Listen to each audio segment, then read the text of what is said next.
сладолед од чоколада е дефинитивно најдобар. Не, најдобар од јагода. Сите сакаат сладолед од чоколада. Факт е дека е најдобар. Не, тоа е твое мислење. Очигледно треба да разговараме околу разликата меѓу факт и мислење. Како најдобро да препознаете што е факт, а што е мислење? Еве, например, факт е дека градскиот парк во Скопје започнал да се гради во далечната 1905 година. А мислење би било ако кажеме дека градскиот парк е најубавиот дел во Скопје. Старата железничка станица во Скопје започнала да се гради во 1937 година. Ова е факт. Старата железничка станица била најдобрата станица на Балканот. Ова е мислење. Јас мислам дека Даут Пашинамам е најубавиот изложбен простор во градов. Додека факт е дека бил изграден во втората половина на 15-тиот век. Ајде да провериме дали нашите другарчиња знаат да разликуваат факт и мислење. Мислење е нешто што ние го мислиме и не мора, може да е точно, али не мора. А факт пак е нешто што е проверено и е 100% точно.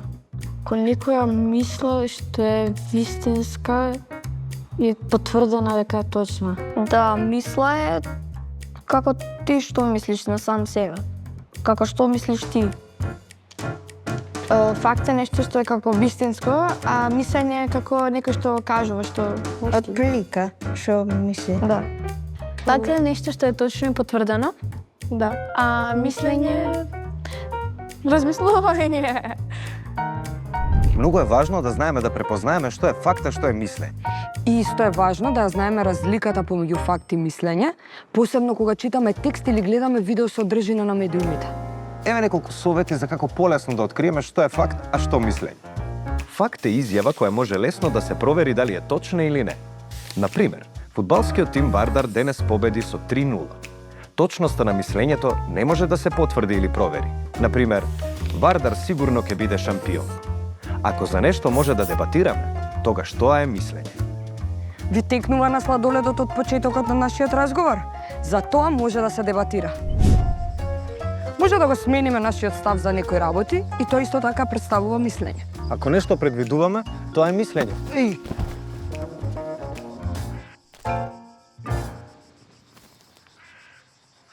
Ако изјавите содржат зборови за да го опишат нашето доживување за нештата или појавите, како например најубав, највкусен, страшен, лош, тоа представува мислење.